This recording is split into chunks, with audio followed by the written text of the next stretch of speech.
seasoned political enthusiast, or you're a simply interested Nigerian and insights. Thank you, Kule Adeni, for joining us. Always a pleasure. Okay, thank you.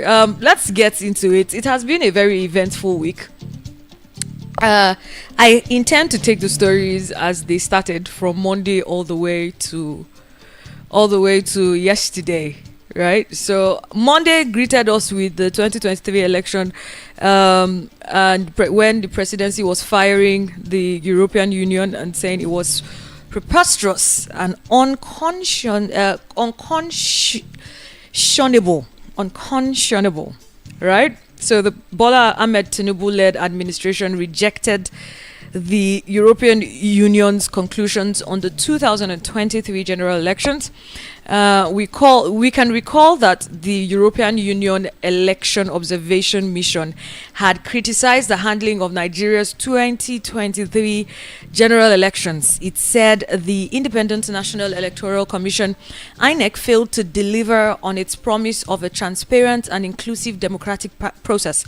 The EU EOM pointed to gaps in law and electoral admission that negatively affected the quality and inclusiveness of the elections and undermined trust in the INEC. Now, according to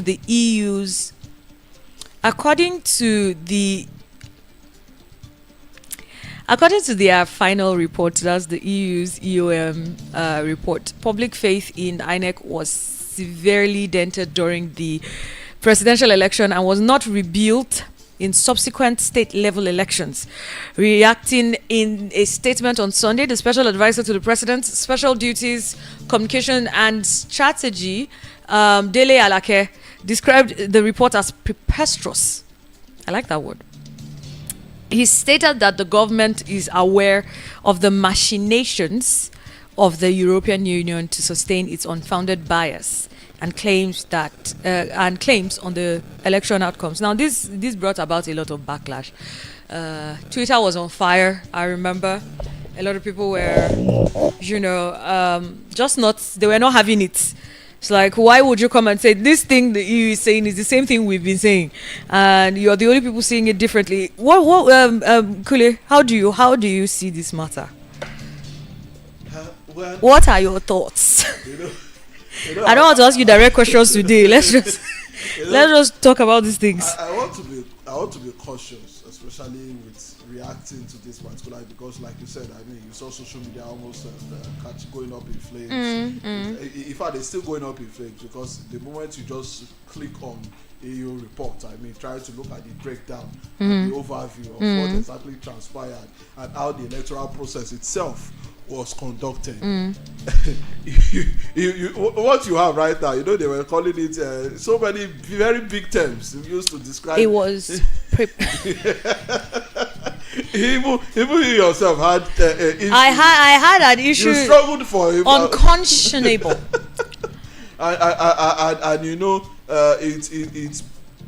It raises concerns as to our approach to issues and how we receive issues, because why I'm trying to be cautious is so that it doesn't sound like one is speaking from one side of the whole conversation. I was particularly, some of us were stakeholders when the election observation team came. We were involved, so we were in the room. We were part of those carrying out the analysis. We were part of those getting reports from the field, because I found it laughable when some people said, some people they called it Dex job done work. I mean, to make it look like they didn't have people on ground. They didn't have, and I think about 100 people, the observers that came in around. Some, yes, they had limited numbers, but it doesn't take away the fact that what they observed, the things they saw on ground, whether or not it was not the reality or it was not actual events that happened, because I mean you were also fully involved during the elections. I mean, and so you ask yourself, if you actually looked at some of the things they did say, and I think we need to take it from here that to understand that these people did not just come on their own. they came based on invitation from the federal government, considering the fact that they have been partners when it comes to and they are partners in a way that they have been partners working to ensure that there is a growth and form of stability. Not to say they are interfering in any way. I don't think they have made comments that seem to translate to the country today as a body trying to interfere in our electoral process. They are only saying, okay, look, let's give a guide as to what we know should be about an improved process during of what an electoral process should look like. Electoral process that allows the will of the people to prevail, and say, oh, these are the things we have observed and these are the things we are recommending that could help probably improve on subsequent conduct of the election. Because whether you like it or not, blessing, the fact that things did not go certain way is why we actually also have the process also being challenged. I mean, if it was, and the truth is, we need to realize whether they spoke positively or they spoke otherwise that did not go in favor of those that are in power, or it wasn't a lot of praise singing.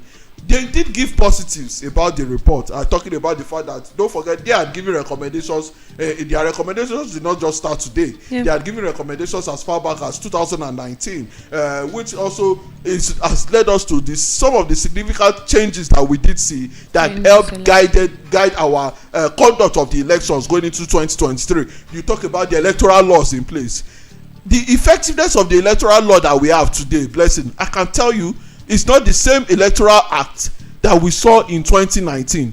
So there was a complete shift in the practice of what used to be for the process leading to the conduct of election. And we had the electoral laws in place that could guide effectively the conduct of the elections, to the point where if there were anomalies with and questions raised at each point in the conduct of the elections, we could always refer back to the provisions of that law to say, what is the provision of the law as against nominations, for instance, of candidates, as against how candidates, political parties can conduct their primaries. Who are those that could be involved in participation at the primary level of political parties? And you could see the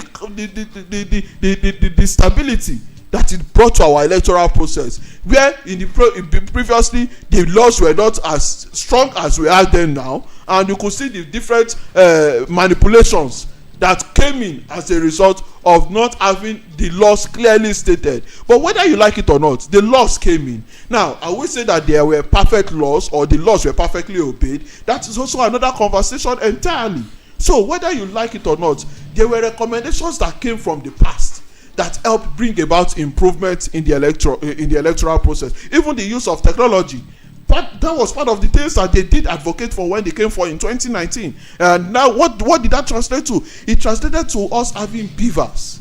It translated to us having the IRF and the likes of them, ICT technology, which saw to some extent, we saw it work in some of the elections, the governorship elections, the National Assembly elections. Unfortunately, where there seems to be issues, because the presidential, but we know that the presidential and the National Assembly elections did happen on the same day, which is a question that a lot of Nigerians have on their mind. How the Senate was done the same day with the National Assembly and the presidency. So when it was time to upload results of the National Assembly and the Senate, it went through. Exactly. But when it was time for the presidential, which was the meat. Yeah, exactly. That was what Nigerians were about. I don't think a turnout has. I don't think Nigerians have participated in an election in the history of this country as much as they participated in this. Especially the youth. Especially the youth. Most Nigerian youth had lost hope entirely in the process and in the system. And then INEC got up and they raised the hope of Nigerians, advertised a very beautiful plan. Exactly. And Nigerians were like, okay, great. We do believe in this. And we saw Nigerians rise for the first time. We saw young people, literally, when I went to, during the entire process, I was in Jos at the time, and you would go to where people are registering, and you see other people, other youth, buying food, to share. I mean, people organizing themselves, buying food to share to encourage other people remain, so they make sure they get their PVCs. In fact, let me use the proverbial NYSC that we say under the sun or in the rain. It was like come rain, come sunshine. Nigerians were out there, exactly, and we had this happen. And you could see how demoralized most Nigerians were after these results were announced. Several people, you check social media, you see several people were breaking their PVCs. A lot of people were saying, do you know what, I'm done. I was actually thinking, I know a number of people, more than 5, that said to me, if after the tribunal, I'm not going to say the results they are hoping to hear, but if it remains the way that it is, they are going to continue with their plans to leave the country. So that means you could see hope. Now, the question is, has INEC been able to provide? I know that we're going to come to the story where, they came out to give a statement. That was yesterday. We're going to come to it towards the end of this. But have they been able to give a satisfactory explanation as to why the presidential election results especially had, in their terms, glitches in an upload? Well, I don't think if we are going to be honest, I mean, because and honesty stems from following the statements that were made, which we're still going to look at. Don't forget that for the first time this week, we still had the INEC chairman come out to speak. I don't know how much of what he spoke really did attest. For the first time in 4 months. Well, for the first time since the elections. Yes, I mean, that's what I mean. Yes. This is the first time. I mean, after that declaration, have you heard him speak? No, absolutely. You only just see his image on the screens, and that is it. But for the very first time, he did come out to speak, and I don't think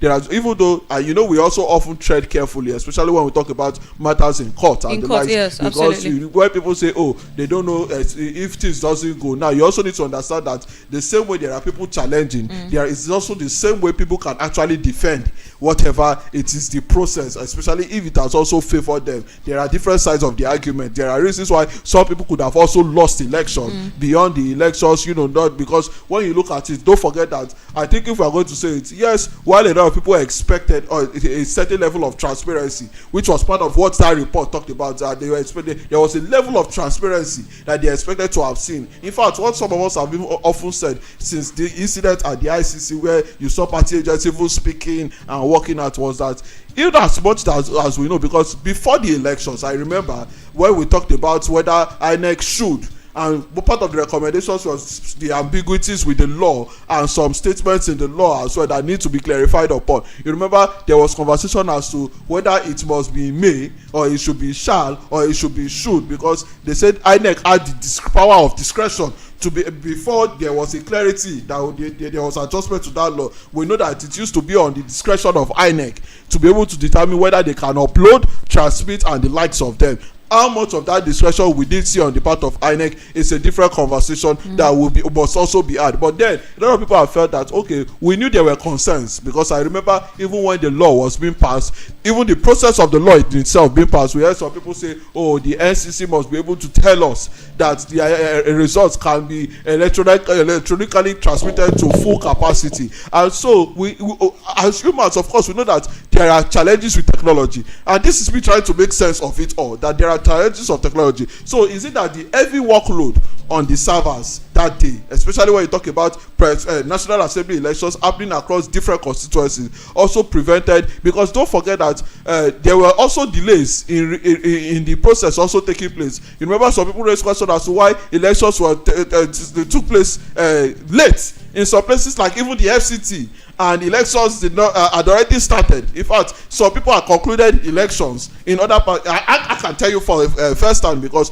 we were observing this election as it was unfolding, and we were observing it real time, based on whatever reports we had the team on the field was talking about. Even as a journalist too, you got the reports as it was happening. So some people raise questions as to why in some places as well, and of course we know that there are logistic issues that could have been responsible for it. But a lot of people, like you've said, would have expected that at a certain point in time, let it even be seen that it even happened, talking about this upload and the likes of them, and that it was at the process of the final transmission, everybody could see that the process could not even proceed. Well, but then, which could have maybe made sense of the technical glitch, that it's not even happening at all. So at what stage can we really say that it didn't really happen at all, or that we didn't have enough storage facilities to be able to ensure that what we promised, probably we were promising more than we could deliver, or we didn't foresee for one reason or the other that there could be interruption in the technological process. Because for me as a person, that is how you even want to make sense of it all, that this was supposed to happen, this did not happen, and then how could we remedy it? Because you said something just now that a lot of people were not, they lost confidence in the process. Absolutely. And so there is a lot of mistrust that has also gone for INEC in its ability to do as it has said it will do, and it has promised Nigerians. Because going forward, you rightly said, if you look at the enthusiasm on the part of Nigerians that came out to participate in the electoral process, blessing in the highest, we have never had it so high in terms of the population of the citizens, out of a population of over 200 million people. For the first time, we had an increase in the number of people that were registered to vote. Over 90 million people registered to vote. And unfortunately, there is also another side of this conversation that we need to have. 90 million people registered to vote, but for one reason or the other, less than 50% of that 90 million did not vote. We're going to come to that. We have other stories to cover, and if we can stay on this conversation for the next 2 hours, and we're not going to exhaust it, because as the week progressed, there were more revelations. It was like an onion. Another story that popped up was the Anambra student Ejike Mesoma, who the Joint Admissions Matriculation Board declared her results to be fake. JAMB on Sunday actually disclosed that her real score was 249, but she used a software to manually manipulate her results. Now, the board added that with her fake results, she had been able to attract a 3 million naira scholarship from Innocent Motors and was set to be honored by the Anambra state government before she was exposed. As a punishment for her actions, JAMB announced that the results of the student would be withdrawn and she would be prosecuted, and they eventually barred her for 3 years. Let's talk about that story and the back and forth. When I first heard about it, I didn't expect it to drag on for that long. I didn't think it would. I was thinking it's something that would be easily sorted out. What is the procedure for getting your results? Okay, you are arguing that this is your result. Where is her script? Bring it out, mark it again. And let's see. And if we cannot find her script, let her sit down and write another examination. I mean, most of us, when we're going through the university, I personally had to rewrite a course, I can remember, because they said I did malpractice. And I sat down, I wrote it, I scored higher, because then I now had to read harder. Which boosted my morale. You understand me now? So I'm saying that I think the question I'm trying to ask is, was the whole dragging of this drama, is it necessary? Well, for a national institution like JAMB, I would have expected better. Although we understood that, yes, what JAMB was trying to do was trying to defend its honor at all costs. You remember, even JAMB as an institution, people once lost faith in JAMB, especially when a lot of reference was made to that when people said, is it JAMB? JAMB that Nigeria became an animal farm for like 8 years. Yes. Monkeys were stealing. I think JAMB was the monkey, or JAMB was the snake. JAMB was the snake. In fact, ironically, at some point in time, I had an opportunity, and we were even interacting with some of them, the staff, and we said, your office is the office that snake is swallowing. I say, we don't know say snake. In pidgin, you say you don't know that snake used to swallow until we heard that happen in JAMB. So there were already a lot of doubts. And I think our institutions need to do better. We just talked about the credibility with INEC. Now you are also talking, even though I think why JAMB, even though when you talk about managing issues, there could have been a better way of managing it but you could see JAMB really trying to defend its honor.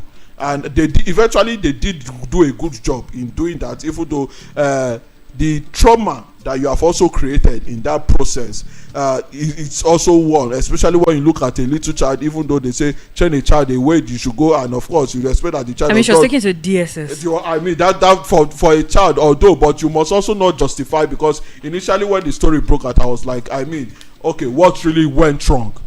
Was it a case of glitches like because everything now in Nigeria there there must be a glitch, so one way or the other, whether human induced technical glitch or the technical glitch in itself, and whether we have not even been able to strengthen our technological system. Because one of the questions I asked a previous colleague this week was whether we had 2 different portals for JAMB that we were using, or when you are going advanced in trying to protect your firewall, which was something I recognize that they did, this introduction of the QR code.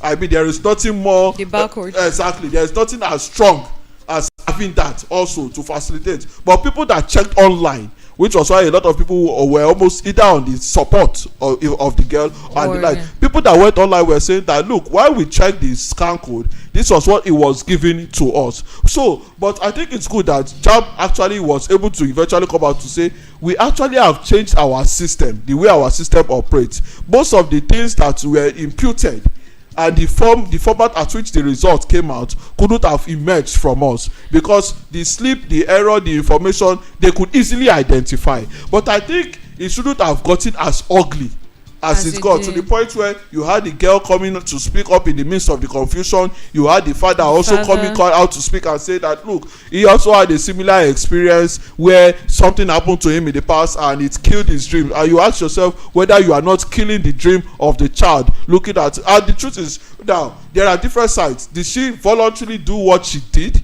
You want to find out why was there an error, now, or were there people, syndicates for instance, like what JAMB was trying to say, were there people that actually did that for whatever purpose, ulterior motives they had, and without the lady's knowledge, or was she just a victim? So I think these are the different sides at which we could have taken the conversation, and even if there was to have been an investigation, I don't think it should have gotten to the extent of involving because the responsibility of the DSS is completely different than what they were deployed for. What happened to going to the police?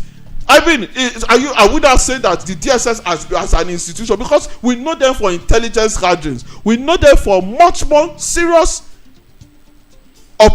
security operational tasks than the tasks that they were leveled to. Now, I now say that if someone steals as little as 500, for instance, when we know that it is the role of the police to carry out their investigation, any little thing we can always run to the DSS. For me, I felt that was even belittling the role of the DSS as a Department of State for Security Services, the intelligence gathering outfit that they are supposed to be. It shouldn't have gotten to that far. Does it also mean that if a crime was committed, if someone manipulated for whatsoever purpose, and I think that is also another part of the investigation that must be revealed out to Nigerians, because I asked myself, what is it about the JAMB score that you also are not contented with as an individual that will warrant you wanting to increase? I remember when I first wrote JAMB, as much as people said, oh, even though some of us we know that there were challenges in certain areas, some of us even still scored as high as 206, 210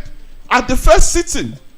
So they are saying that her original result was 249, which is a good score. Which is not a bad score as well. It's not a bad score. When you look at the standard of education in some states, for instance, the score you get may even be more than the cutoff mark, because education has been reduced to a point where as little as 100, 150 people get into institutions. But if you have that kind of score, yes, it appears to have given her, the manipulation appears to have given her some form of recognition and the likes of them. But you don't need to go that far. Now, some people would say that, even with the 3-year ban and all of that, trying to punish her. That's even also going extreme, because already she had yes, there should be punishment. But when you take it to the extreme, if there's proof of a crime, it hasn't been, yes. And if she herself did commit that crime, because she already had a score that could have gotten her into any good institution, whether you like it or not. Now, when you ban her, maybe that's the punishment according to JAMB rules,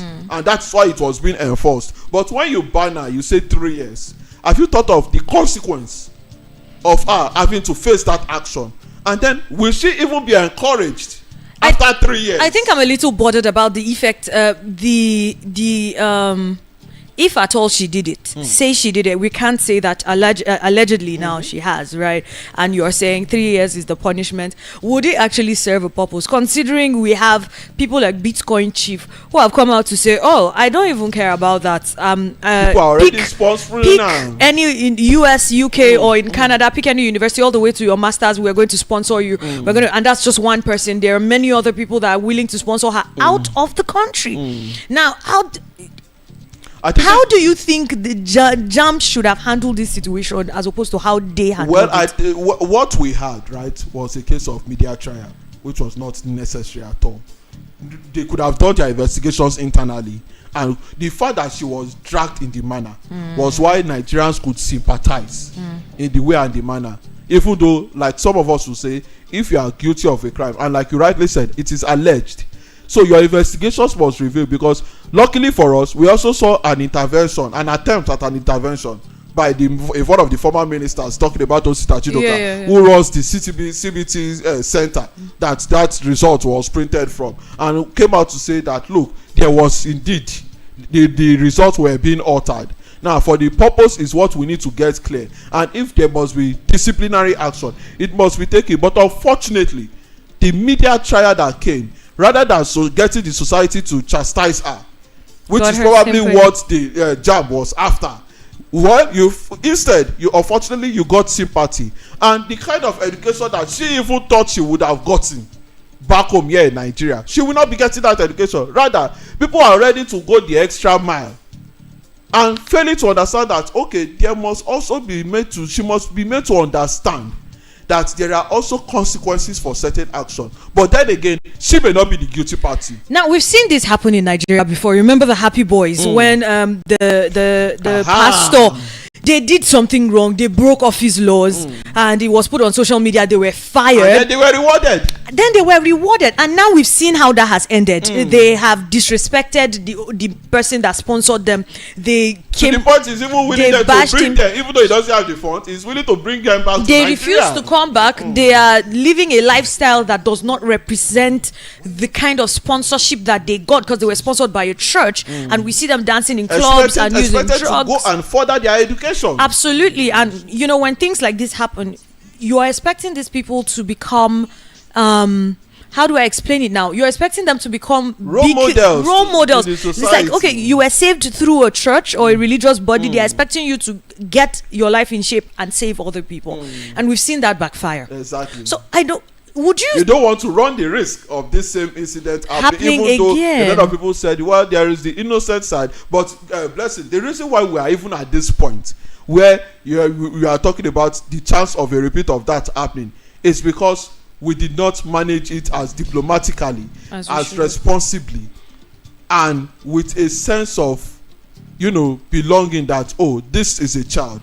Well, how can we manage this situation? The reps, I think the House of Representatives ordered a full investigation. Yes, and they said JAMB should hold on whatever they're doing. We're hoping that the House of Reps will handle it like, when father and mother have issues, and then the family members, the elders have come into the matter. Let's hope that the elders will be elders and we can actually trust them. Now, let's move on to SERAP as an institution. I don't want to get into talking about how Nigerians dragged SERAP a couple of weeks ago when they were on Twitter, when they were saying that SERAP is always saying they will sue. They've never seen what has come out of the suing. Well, they are asking President Bola Ahmed Tinubu, they're admonishing him to publish the details of what the 400 billion naira saved so far on the removal of fuel subsidy has been used for. The call was made by the Socio-Economic Rights and Accountability Project, SERAP, in a letter dated 1st of July 2023 and signed by the group's Deputy Director, Kolawole Oluwadare. Now, they noted, I'm just going to quote this, they noted that it was viral for the Tinubu-led government to urgently publish details of spending about 400 billion naira so far saved, details of the spending of about 400 billion naira so far saved as a result of the removal of subsidy on premium motor spirit, popularly known as petrol. Now, according to the rights group, Nigerians have the right to know what the savings was used for, adding that to provide details of the plans on how subsequent savings from the removal of petroleum subsidy would be used, including specific projects on which the funding would be spent, would be used for, or would be spent on, and the mechanisms that have been put in place to ensure that such savings are not embezzled, misappropriated, or diverted into private pockets. Now, SERAP's request follows reports that the federal government saved 400 billion naira in the 4 weeks after implementation of the policy on the removal of petrol subsidy payments. Now, several Nigerians had been, it's like SERAP came out to speak the minds of several Nigerians. This is a question I personally have asked on the show. Several people, when we've talked about the full subsidy removal, and it's as good as saying Nigerians have accepted the fact that this is good for us, but Nigerians are afraid. This money that you have removed, is it going to be put back in? Would you agree with SERAP saying that urgently publishing details of, the amount that you've claimed to have saved and how you've spent it, urgently putting it out there, do you think it promotes the kind of accountability that we need? Is it enough? Or can the government still cut corners? That's a very important question, and I don't think, let me answer you, I don't think there is any government in Nigeria that, except we now want to have a government that is deliberate, that has not found a way of cutting corners, whether we like it or not. Because like you rightly said, listen, as you are trying to save monies, allegedly, monies will still find their way out one way or the other. Now, where they find their way out to is another conversation. Absolutely. So there is one conversation of, yes, we are saving. What are we saving these monies for? And why these monies go out and it's not being saved? That's part of the accountability. Remember, we have talked about it subsequently. What accountability really means, and how what it means to be transparent for a government, because accountability also talks about transparency. And what SERAP is always doing, and now I know that's always that side you started with your intro. Yes, Nigerians will say, oh, you are always talking, you are always suing, but it's reawakening something in the subconsciousness of the minds of Nigerians that something is happening, and we need to raise question and awareness of what is happening. Why exactly is this thing happening? Because when you look at the demand by SERAP, I mean, there is nothing wrong. Why? Just the other day, they went to the president, and he took a very bold step. Unfortunately, a lot of us wanted to hear the other side of that bold step and that decision, because subsidy, whether we like it or not, has cost us more than we have been trying to save. It has cost us more even than the product in itself that we are subsidizing and we are trying to make available to the people. Whether you like it or not, it is still under the same subsidy that some people brought methanol to this country and sold it to us as fuel. I'm sure if you had a car during that period, you could not drive your car. You could not even buy, because it is even worse that some petrol stations were having the product, and black market. At that point in time, we will always have scarcity, and you will see black market operators selling right in front of the filling stations that will tell you they don't have fuel. Meanwhile, governments are subsidized for the product to be available. Up to now, heads did not roll over that particular incident. But I can tell you, we talked about the fact that we have even saved billions. How much more for the trillions that we have spent outside? And the product, because, blessing, I don't know if Nigerians have really benefited from subsidy. Whether there is subsidy on petroleum or not, Nigerians have had to queue for fuel. I just told you about the fake product. I've just told you about the panic buying. So the fuel, and who has actually really benefited? Have the masses really benefited? Because at some point in time, we know what fuel used to be in the 1999 era. All of a sudden, people are paying triple just to be able to fuel their tanks, to the point where it's even affecting operational costs, and people are having to cut down. Good as it is that we have realized that we were wasting these monies when they could have been deployed to better use, and probably would have seen the impact on the economy on the large scale. But now that we are going to take it off, what was the plan to ensure that Nigerians do not feel the impact, Nigerians do not bear the brunt? And now that Nigerians have to bear the brunt, the monies that we are saving, because we got official figures.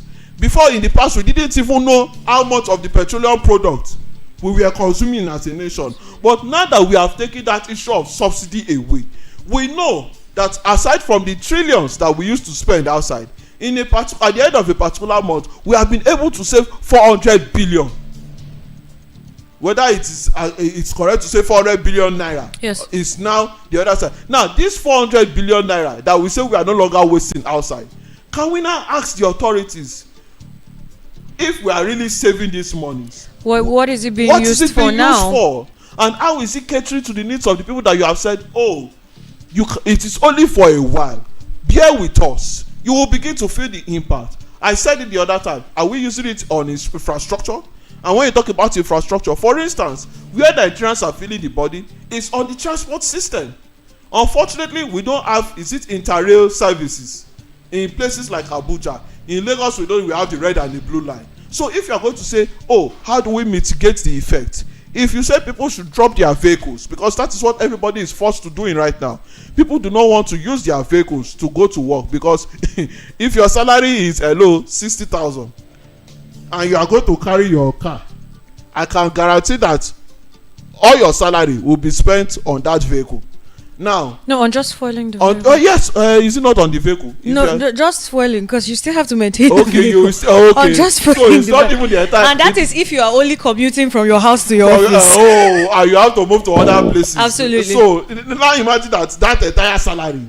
Meanwhile, you still probably have a family you have to cater for. You have to feed. You have to do other things. Even the clothes that you wear, you have to provide yourself for that. Now, if Nigerians are saying, if you have told Nigerians that, well, you may not have that luxury like you used to, how do we reduce the burden on you? Transportation, for instance. How many buses can you provide within the period of time? If people have to commute from one place to other, are you subsidizing the transportation cost for them? That even if people are still going to be living on 30,000 naira minimum wage, it still makes sense for them that salary is not increasing? Or are you going to bring it in the form of, we know what the cost is right now, can we increase the minimum wage so that every Nigerian can say we have something extra added to us? While we are going to feel it for a little while, at least the financial aspect of it, we won't be feeling it so much, because we have something extra coming in, as against where nothing extra is coming in, everything is going out. Now, that could create a problem in the long run. Some people are about the speed that the president used in implementing this. He went in, and critics are saying, okay, the speed that you used to implement this, why are you not using the same speed to cushion the effect on the people? Now, several people always pay attention to the people that are affected, that's the commuters, and fewer people pay attention to people who have lost their source of livelihood. I will explain. For example, cab drivers, not necessarily taxi drivers. Taxi drivers are kind of still, in fact, I think they even have more people there. But the cab drivers, people that do cab hailing services, most of them have had to stop because you work an entire day and say you make 15,000 naira. You have to balance 25,000 naira at the end of the week to the person whose car it is you're using for this. You have to fuel your car. Before 7,000 naira will fuel your car. So now you are talking about 19,000 naira, 15,000, more than you which is more than you made in a day, and most of them are forced to park their vehicles. Nobody is talking about what kind of cushioning do these people need. That's why I said that. How do you get them jobs? Exactly, because when you talk about the impact of what is going to happen, the moment you have more people unemployed. We already have an high rate of unemployment. Now, like you rightly said, even those guys, they are not the only ones affected. There are some people, because their organizations will not be able to meet up with their needs, they will say we need to cut, and I hope that it has not gotten to that level yet. Has it begun? Sadly, began at the end of June. Well, and that will be very bad. Start laying people off gradually. Exactly. I hope it will be very bad, because it creates more, even bigger problems for the country. We need to manage the current unemployment rate that we have right now. When we are talking about providing more jobs, you shouldn't be losing any at this point in time. And talk about productivity, like I said, people have had to reduce their operational costs. People are now doing 3 days on, 2 days off, which is really, yes, if except people will be fair enough and honest enough to work remotely. You know, in Nigeria, on ordinary public holidays, some people were giving Wednesday, Thursday. Nigerians as usual, Friday. Wednesday, Thursday, Friday, Saturday, Sunday, and they resume on Monday. They will even drag themselves to resume on Monday. So now, although sharing money, like I've always said, may not be the solution, but you must start create an environment that will say that, oh, for you providing so and so service, this is what we will make available for you to ensure that you are not hindered whatsoever, because you cannot neglect them. The people at the bottom end of that chain reaction, you cannot neglect them. You must be seen to be taking care of their needs, so that at the end of the day they realize that whatever good policy you are making is in their own interest and not in the interest. Because whether you like it or not, somebody will even tell you that the people that are suffering these things are the average. In fact, there is no rich or middle now.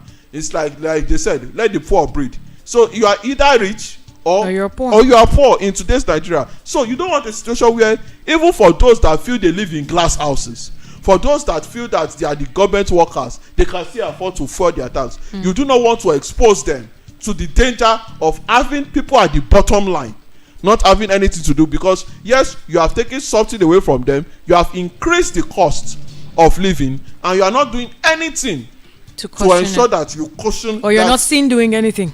See ahead. You're not seen doing anything. There is a plan, and we must not knock them off completely. We know that there is a plan to do something, but how soon, like you have rightly said, would that plan? I think it should have almost been as immediately as that policy state, even if it took 1 week, 2 weeks. But for it to drag on as much as it's dragging on, it may not also be in the best interest of the citizens whose interest you are also trying to protect.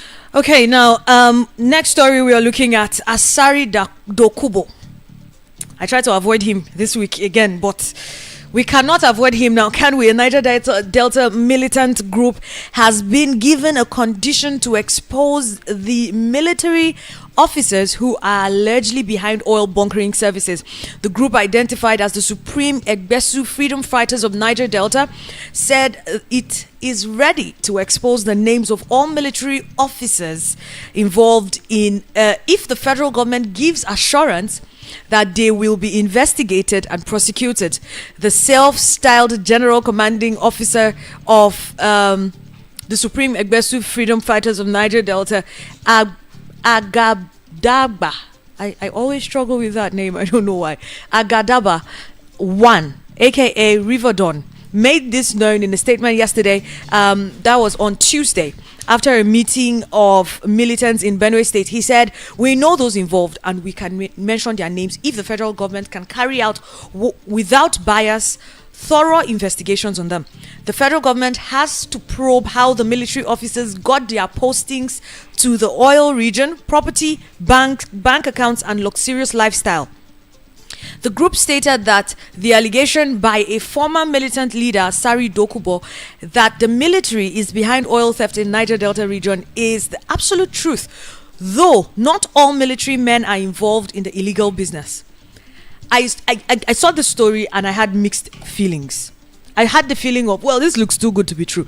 I mean, these are people that over the years, there was a time that... Can they shift themselves away from this? I like their condition. When I started to read the story on Wednesday, when I saw the story, I think on Tuesday morning, when I was going through, when I saw that they had conditions, my heart was beating fast. Maybe they want them to release some of their people, or okay, they don't have people anymore. They have immunity. Niger Delta kidnapping. They have immunity. No, they don't have immunity. They've been given amnesty. Sorry, amnesty rather. Sorry, not immunity. Sorry, that was immunity. Yes, they've been given amnesty. For a person to be given amnesty, it means you have been convicted.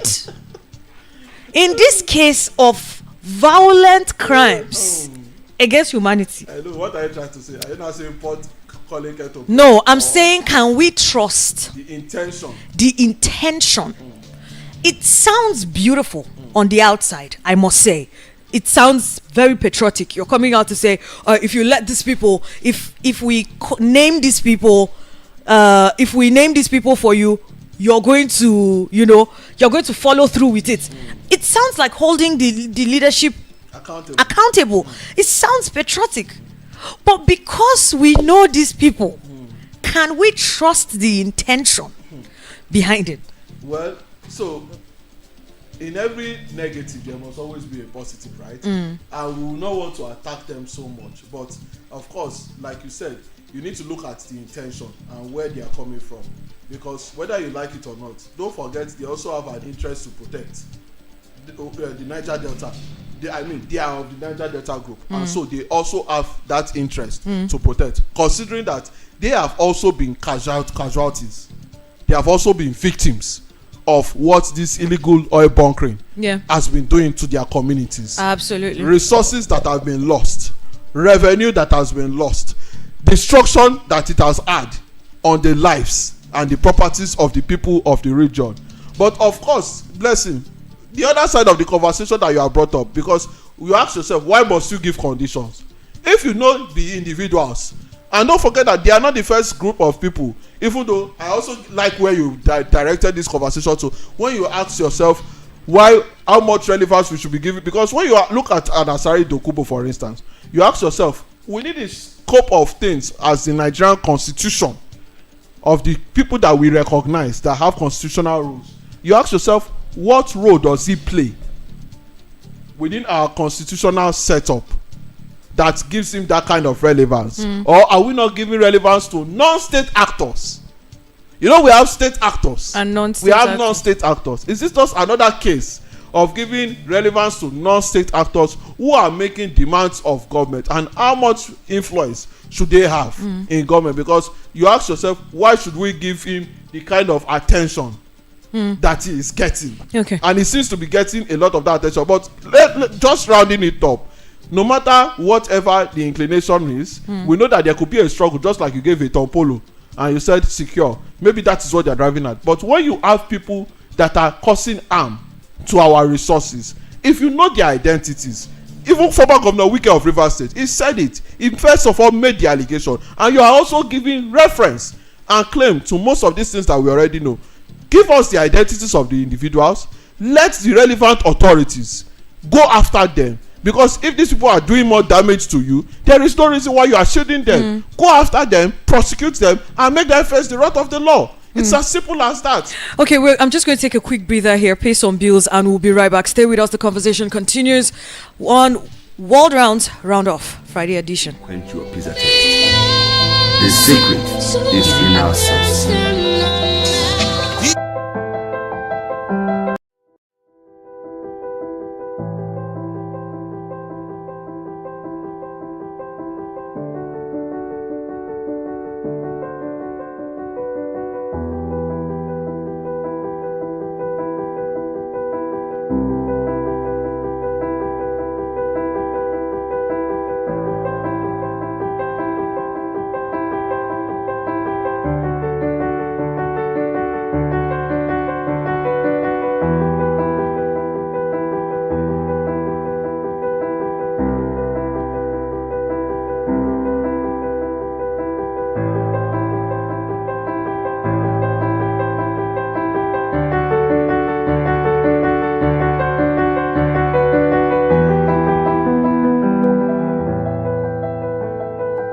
We are your Romeo. Be our Juliet. Visit any of our branches today for a long-lasting memory. Romeo's Pizza, the pizza champion USA. We quench your pizza taste. The secret is in our sauce.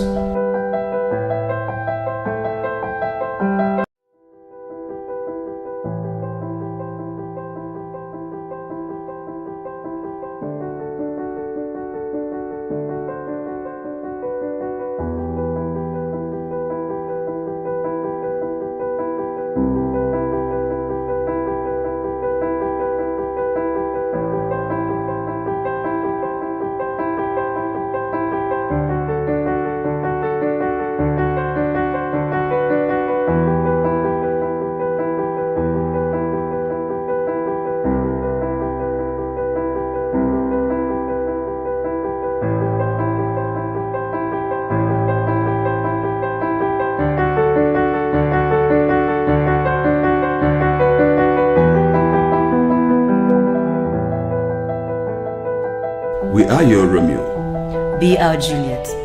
Visit any of our branches today for a long-lasting memory. Romeo's Pizza, the pizza champion USA. We quench your pizza taste. The secret is in our sauce.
The hustle never stops. Kind of 4,000. I pay for 4,000. Okay. The grind must It continue. seems that yes, I would like to buy something. Regardless of how hard life gets, take a break from the norm.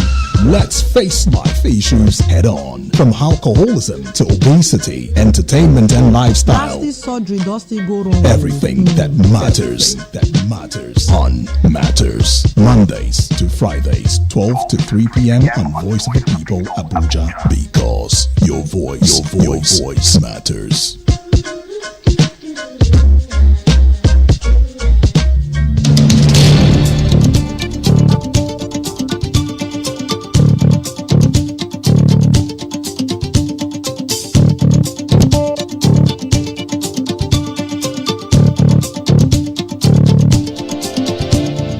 Still having conversations about everything that concerns our beautiful, beloved nation. I'm Chinwe Blessing, and we've been in the house with Kunle Adeni, and we've been having a great conversation. We've been touching on everything that's trended this week in the world of politics, our beloved nation's democratic political scene. We were just talking about, the Supreme Egbesu freedom fighters of Niger Delta and how they are very ready to give the names, to expose all the names of officers involved if the federal government gives assurance that they will be investigated and prosecuted. And we are still questioning their intentions, but at the same time, it's not like we are not open to I and Kunle today are not haters. I want to put that out there. We don't have a side. We're just looking at these matters because these people have been given amnesty. There's a reason to be making demands on other people that are alleged culprits of a particular crime. Exactly, and just like you were saying, the moral justification. Exactly. Now, just like you were saying, it is very. We can understand where it might be coming from. The Niger Delta is their home. It can actually be coming from a place of the hurt, the pain. Yes, and patriotism. Maybe defend our land at all costs. Yes, that might be one of the benefits of amnesty. It might be that they've actually repented. Even the amnesty, they didn't. The amnesty of not that they really did commit that crime that we are painting them to have committed. Yeah. It's the crime of chasing other interests. You remember when they were, because there was kidnapping of expatriates, and it was like they were still demanding in the course of their agitations. The agitations were all about them, for them, their interests. But you know that if the presence of those expatriates were not there, you could not have developed your so-called resources. Absolutely. The way they developed. The only question was now, what was getting to us? Yeah. And if it was not getting to us peacefully, we are going to they now resorted to the use of force. Now that will bring me to my concern. How do we trust that if the government gets in bed with these people that have shown signs, they have shown that we are very capable of violence. We are not afraid of it. We are very. Asari Dokubo posted a video where he was holding two different AK-47. So what you see is not that he posted, he's always around. Okay. The only time I was surprised, the only time I never saw him going about with rifle, like the king of his kingdom that he always moves around with, was when he came to the villa. Now, but the surprising part of that villa meeting was him addressing the press, because I asked the question, in what capacity? In the press room of the State House. That's what got me. The coat of arms was just behind him. The coat of arms. He was. And then you give such audience. Well, they say that anybody can walk into Aso Rock. That is what we have heard. Anybody can. Do you have a pass to Aso Rock that I don't know? Well, there's every citizen of Nigeria. Hold on. If you are interested, you as a person get a pass to Aso Rock if you were to go? As a journalist, that personally not interested in being there. But in my defense, your job, you must be there. In my defense, I work in the studio, not in the field. Well, I have a team. So imagine that they said, okay, we want to prepare you for an interview, a media chat, and you are one of those selected. Exactly, they will prepare me. Sometimes you wait to be invited into certain rooms before you go, right? And not just going unannounced. That is what I would rather do. But then, as it should be, any Nigerian should be able to have audience with the president, which is on which basis the president saw him and they had that conversation. Plus, regardless of how Nigerians see Asari Dokubo, he is a very important, he has a role that is quite important. Self-acclaimed importance. Yes. How important he is what we don't, is not in our place to say. He is actually but he is. I mean, within their group, he's one of their recognized leaders. Now, and these are people that can wake up and start trouble any moment. Yes. That is my fear with this proposition. Yes, we need the names, and I believe that I love the fact that several groups, several Nigerians are actually coming out to do different things that show that we are interested in holding the government accountable. You keep doing things like this, we keep having groups like this pop up, you would know that if you move anyhow, if you move funny, the people are ready to rise and put you in your place, which is a good thing. But can they be trusted? Can the government on their own actually find these people? No, find the military officers involved in the federal government.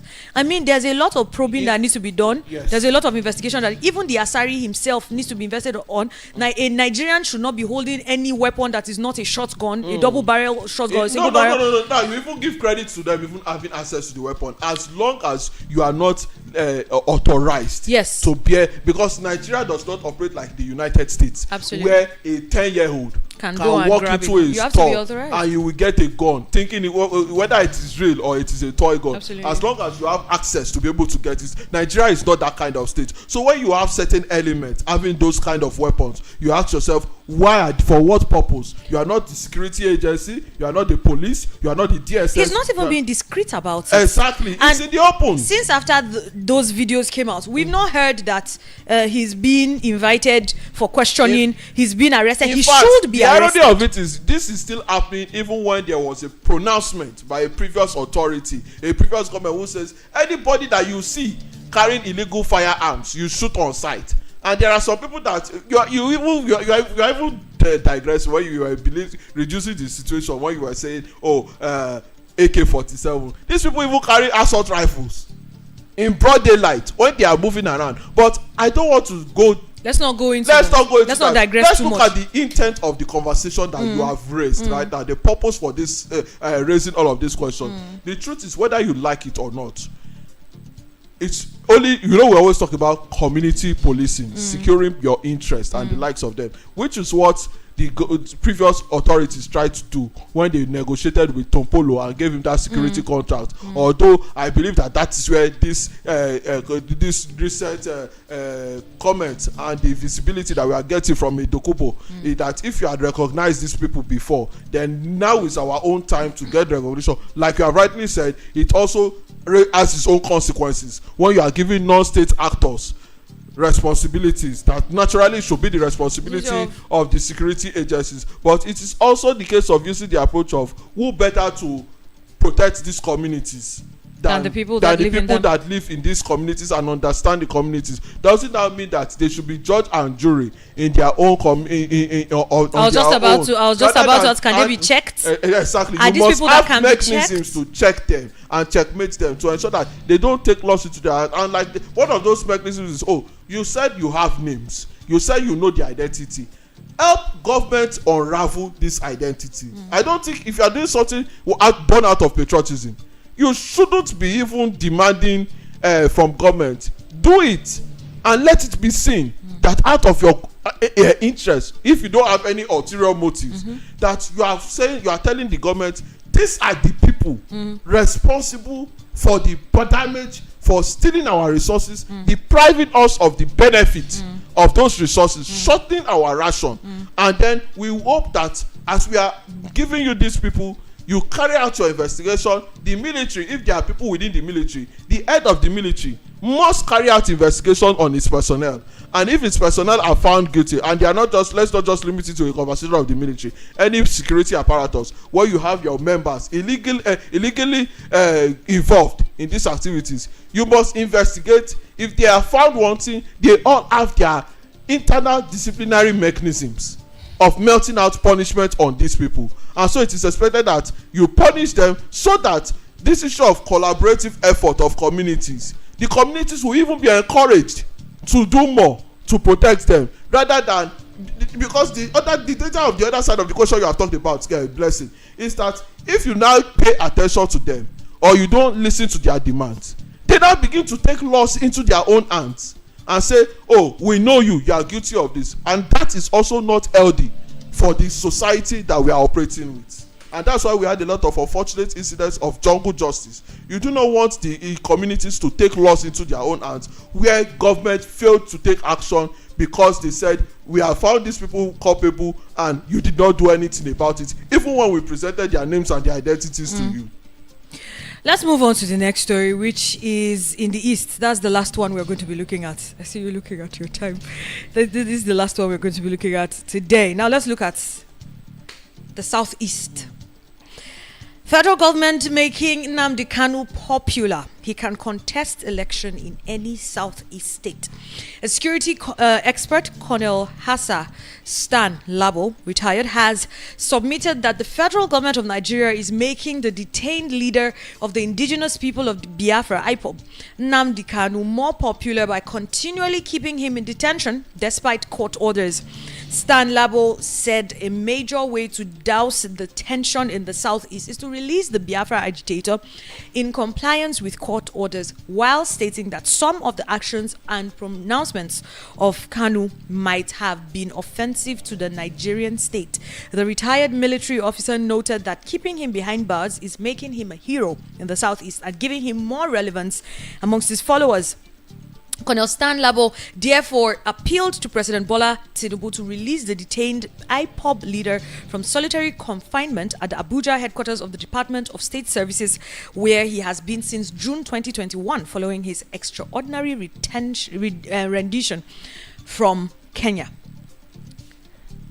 Do you think this is wise? Letting Nnamdi Kanu free. I don't want to digress into all of the things happening in the Southeast. We see videos every day. Destruction of property, intimidation. Yesterday I saw a very painful video of, some of the ESN, that's what they call themselves, people flogging teachers and pupils. Yeah, red and black. Yes, uniforms. Flogging teachers and pupils. Not just flogging, they were destroying any vehicle that you saw. In fact, the worst was even setting ablaze those vehicles that were on the road. Imagine wreaking havoc proudly, shooting people carelessly, killing people in the process. And whether you like it or not, there is sense in what he has said. But the sense of it is that his continuous detention, right? You have given him this superhero. He's suffering from our freedom. You get, and that is why people commit acts, all in the name of we are fighting for our leader. In fact, some of these interests, they are not people that you may even know. I hope you know that you have a situation where these individuals could have even taken advantage of this situation and maxed up in the way at which they are maxed up, carrying, because I don't think the intention when he was carrying out his cause, even though we have always said that they've always been violent, is what it is turning out to be right now. But let's look at it. In as much as people had grievances or misgivings about the agenda behind his long time incarceration in detention right now, you begin to ask yourself, why is there so much agitation right now that some people are even seeing reason why when they should actually be in support of the move? Because, Blessing, whether you like it or not, something fundamental went wrong in the way the government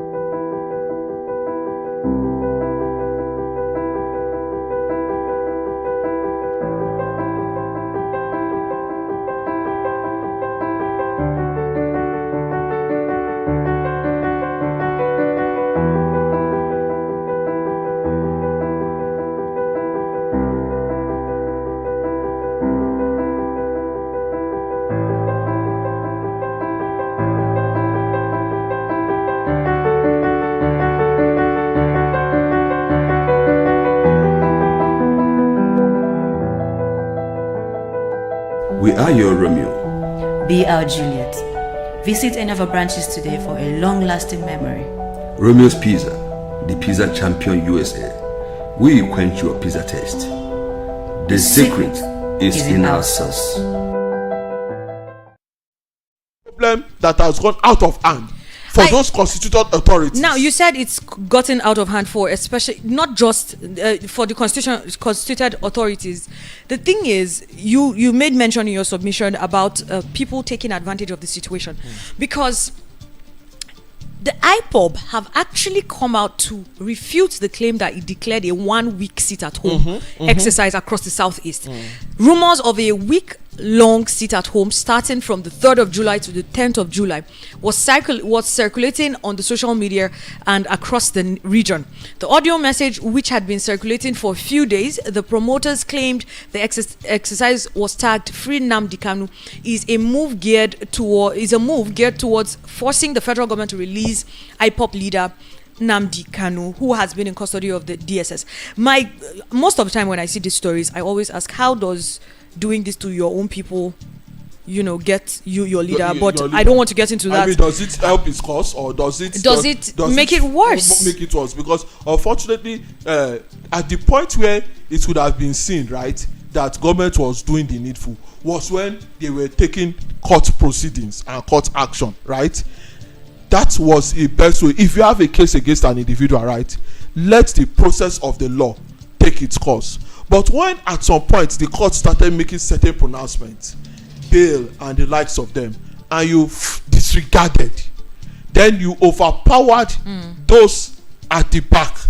Because like you said, even this continuous incarceration and people taking advantage of the situation is why you have had different fractured elements even emanate from the same iPod. And so when a particular group, you don't know where it is originating from, whether it is IPOB itself, or there are people that are masquerading and parading themselves for whatever purpose, and they say, because it has led to even a leadership. So even if you want to talk to certain people, who would you know that you will be talking to that will be speaking on behalf and demanding the release of this individual? I mean, especially since IPOB has come out several times to say, even the Monday sit at home order, they were not the ones that we've cancelled it. No, they declared it. They agreed to declare it from 2021. Then they stopped it. Yes. But then some people have been enforcing it. Exactly. And enforcing it in the ruthless manner. In a very ruthless manner. That have been enforcing it. Lives are being lost. Properties are being killed. Your land is getting poorer. Yes. You're stopping the economy of your people.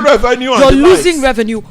What is to say that if Nnamdi Kanu is released, he can even control the situation? Exactly, because you now have a splinter group operating as a fraction of what was the original agenda of. And honestly, if the due process of the law, because you had not just the Nigerian court, even the ECOWAS court had to mediate in this process. And you begin to ask yourself, when there was a complete disregard and this did not happen, and it has led to an escalating crisis like this, at the point where it would have been easy, right, to get him to negotiate with his fellow people and say, drop your arms, let's talk to the government, let's meet the government halfway, maybe the situation would have been diffused. But unfortunately, now that it has gotten to this point, I ask myself on daily basis that with the different groups that we have right now, with the factions that have emerged, it being on their outside blessing, does it still have a certain control and influence that guarantees that if it's even released, it will stop the agitations? Well, we have come to the end of this week's recap of political issues. Very interesting episode, I must say. Thank you very much, Mr. Kunle, for coming into the studio. It's always a pleasure having you. I just broke a Guinness record talking for almost 1 hour. Yes, for about 1 hour 30 minutes. I was going to stretch it to 2 hours, but no, you can. I mean that was what I was saying. We have bills to pay. I have not talked for that long. Oh, you haven't? I haven't talked for that long in a while. You're welcome.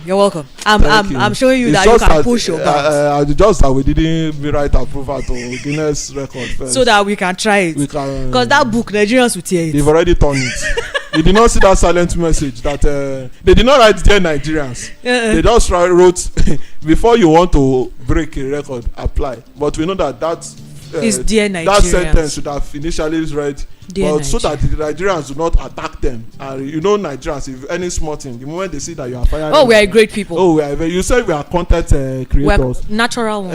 Natural So, born I mean, content even creators. Guinness Book of Record admitted it that just one person's particular record, they had never trended. They had never trended as much. as they trended. Courtesy Absolutely. of Nigerians. So Absolutely. we also broke another. Either broke a record, Nigeria broke a record in the Guinness because Book of of Hilda. Records because of Hilda. Absolutely. Two Well, records, but they only gave one person the certificate. how we didn't give the whole country? No, They'll give it to some Tinubu. of us were supporting the attempt, so they should have, on our behalf, recognized not just her but other fellow Nigerians. Well, that concludes this week's episode I of think we should apply the next World time I'm Rounds. coming here. So we Yes, just next do 3 week Friday hours. or upper Friday, another Friday. Yes. We hope that you found our recap of the top stories in politics for this week informative and engaging. Remember, staying informed about the latest political developments in your country. Nigeria empowers you as a citizen and helps you to navigate the complexities of the nation and the world around us. As always, we appreciate you for joining us on the journey through the political landscape. We'll be back next week with more compelling stories, in-depth analysis, and thought-provoking discussions. So mark your calendars and make sure to tune in. I always say this: if you miss any other day within the week, don't miss Friday. Friday, we are going to pick all of the stories again, and we're going to look at them. And of course, next week Friday, join the conversation. This week, I left the phone lines locked for a reason. The stories were too hot. Next week, we would open phone lines. We'll allow you join in on the conversation so that we can, hear your voice, because that is what Voice of the People is about. Your voice. We do radio how you ask us to do it. Now, in the meantime, if you want to go through this episode all over again, you want to watch it again, you can check out our YouTube handle. Our YouTube channel is Voice of the People 96.1 FM Abuja. Okay, because if you go to Lagos, you're not going to see us with this episode. You see Lagos content, so make sure it's Abuja. You can see Lagos content, and the people in Then Lagos should not be watching the Abuja the content. Abuja content. Yes, we can do that. Cross-border engagement. Thank you so much. You've been listening to World Rounds Roundoff, your trusted source for the recap of the week's top political stories. Stay tuned for more inciting decisions in more episodes to come, like I've said. Of course, Matters isn't over. Freestyle Friday starts immediately. We're going to start a very hot debate. I feel like Battle of the Sexes will be great. What character do you think we'll be bringing on the show? Stay tuned to find out. Don't go anywhere.